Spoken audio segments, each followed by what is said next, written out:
boost. Take a deep breath, deep breath, deep breath, deep breath. Let it go, let it out, let it go, let it out. Goda! Goda! Listen, yo, you cannot deny that Wano Country has been the best fight focus arc in the entire post-time skip so far. Honest to goodness, this chapter is just one of those chapters where you're just sucked in. The pace for the majority of the chapter was on point. These two boys are putting on a show. And honestly, doesn't it get you really, if you watch the anime, it gets you hyped. Because when you think about what's to come, like how crazy Wano Country's been in the anime, how over the top the Wano Country anime has been, oh, they're gonna go nuts. Don't be a bum, don't be a loser, don't be a fraud, don't be a Delta male, don't be a Karen. Watch the anime if you haven't watched it. When we get this Kaido versus Luffy 1v1, they're gonna go nuts. My God. And this chapter, listen, we have to put the G before the O and call this brother right here Goda. This man is activating Goku Ultra Instinct. Goda Instinct. Oh, man, it's too good sometimes. And this chapter, even the Oda sometimes, actually a lot of times, has clown energy. And he stumbles and he fumbles and it's a mess. This chapter, smooth, like a babbling brook on a Sunday morning. So damn clean, you can put an entire gallon, fill it up in the river, and you have no problems with your stomach. I promise you that. I promise you that. That's how smooth Oda can be sometimes. Straight from the riverbank. It's amazing.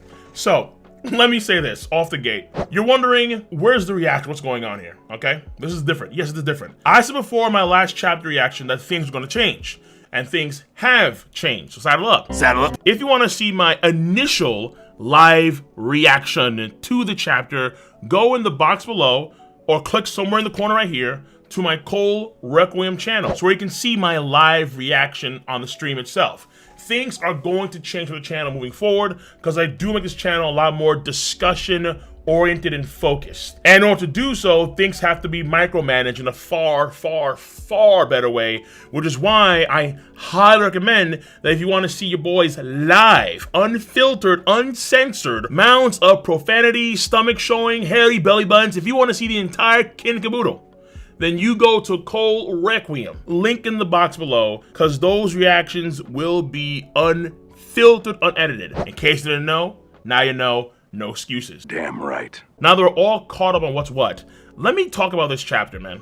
Because outside of the beginning page, where we have the partying in the Wano Country capital, and these people, I mean, maybe this is where Fujitora is from.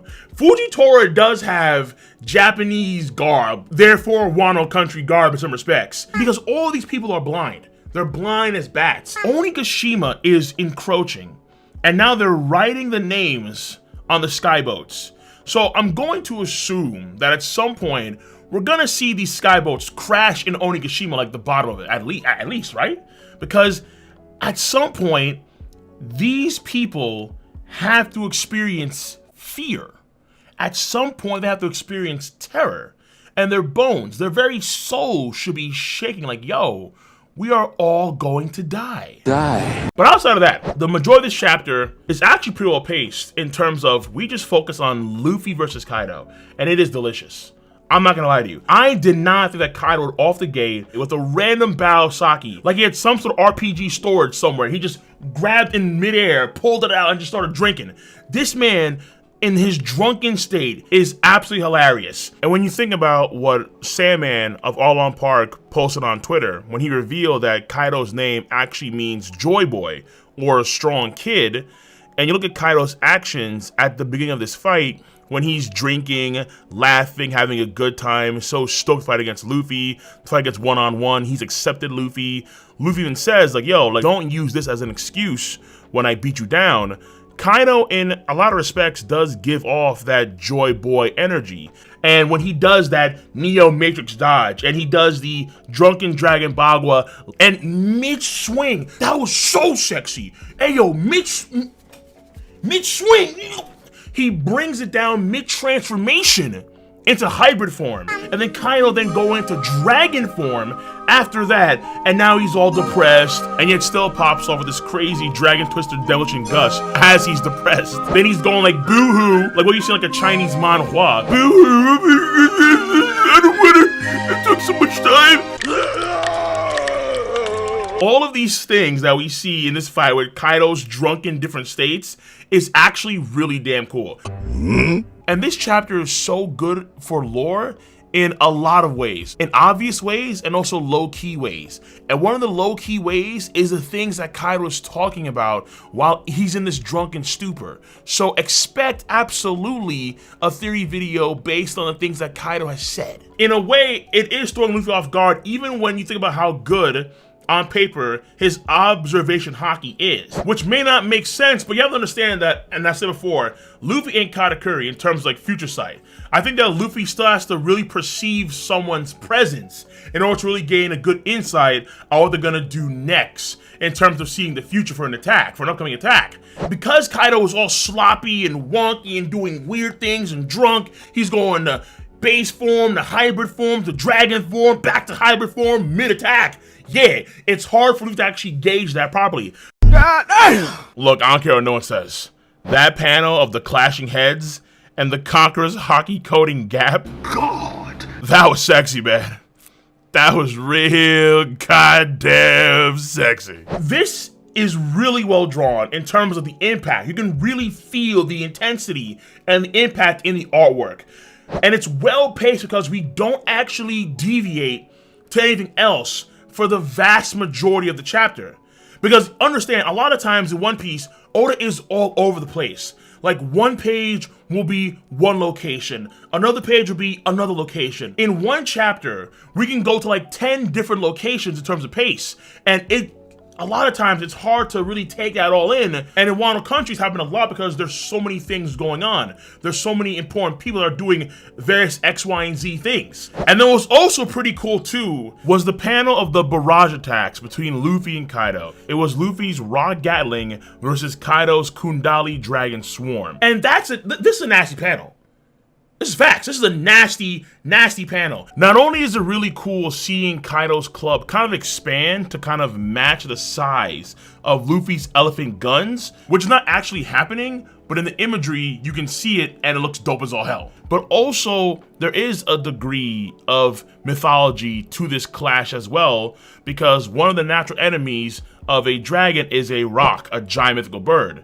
From the very beginning on the rooftop, when Luffy hit Kaido with the red rock, we've seen this theme kind of be consistent with Luffy, the rock, the natural foe, an ancient foe of the dragon, Kaido. Oda has been very consistent with that theme, and we're seeing it here in this barrage of attacks again, as they're trading blow for blow, toe for toe. And that I'm pretty sure is gonna get a lot of love in the anime, and looks very good in the manga, without a doubt. Hello there. This is really good. This is really good content, Oda. This is what we came here to see. We came here to see some heavy action between Luffy and Kaido. Now, the only major straw fight left is Luffy's fight. That's it. Maybe Brook has to deal with some CP0 guys, and if he does, he better summon the underworld in full force. I don't care if he has to bring in his old buddies that died on the ship with him like 50 years ago and make them to World War Z zombies. I don't care. Summon the underworld stuff and protect Robin, you bum. So then after all of this, Luffy lands one final blow, which I think is actually a very, very important blow,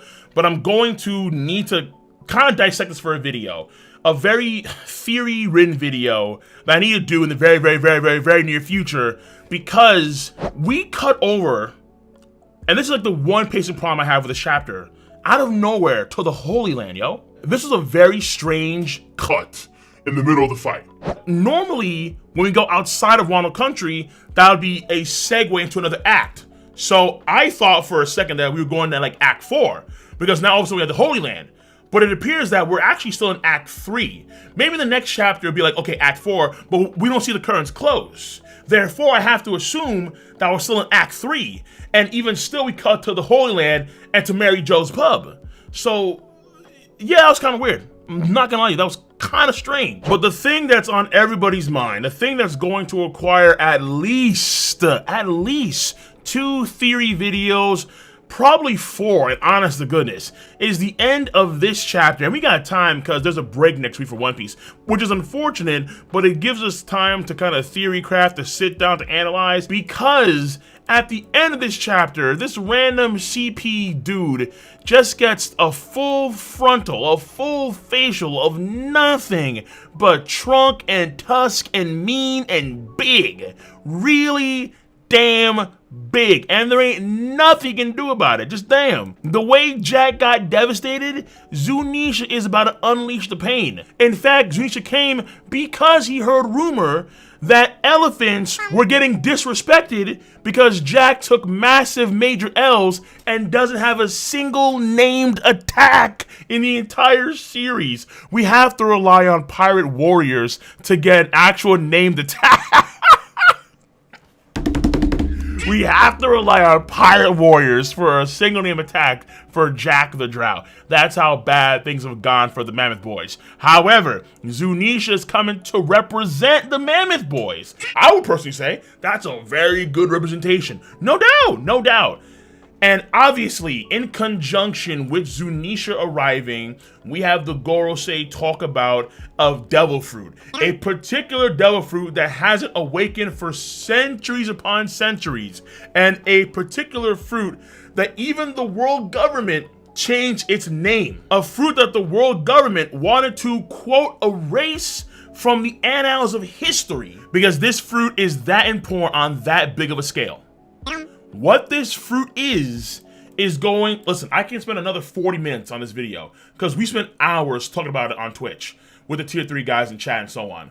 But yo, this is going to require probably at least 2 particular discussion videos, minimum. So I'm gonna save that for another time, but that cliffhanger of just Zunisha riding on in from the back on the world gov. Oh man. And I also have another video coming out as well after this video talking about a big thing that I found based on a One Piece color page, a very recent color page. And then now that I see Zunisha, I think one of these possibilities for the end game of Wano Country may come to fruition. So we've been in power scaling mode for a minute now, and we still are because of the top 30 stuff and so on, but now we have to change our hats, okay? We have to reorient our brainwaves here because now we have to get back into a theory mode. We gotta get back to theory crafting. This has elevated the lore, the intensity of this arc to a whole new level on top of what's even more important than Zunisha, this particular devil fruit. This chapter, this is like a review-ish video, but more of like a topic video to get back into the rhythm of things when it comes to what we're gonna be doing for 2022 for this channel, for videos based on the latest chapter. I'm gonna give you a rating. This gets a 9 out of 10. I like this chapter a lot. Again, I have one main problem, but outside of that, I like this chapter a lot. We focused on the Luffy and Kaido fight, the thing that we care about the most probably right now at this point in time, and we have the Gorosei speak. And when they speak, we listen. That's just a fact. And of course, I'm not going to forget about the cover story for the chapter, which involves German 66 after the incident on Whole Cake Island. And this cover story has my interest absolutely, because I get the feeling that something we're going to find on this cover story is going to be very important for Sanji's character later on in the series. But at a minimum, we do know now that Judge did walk away with that fat W after fighting against a former Super Commander, Snacks. Confirmed.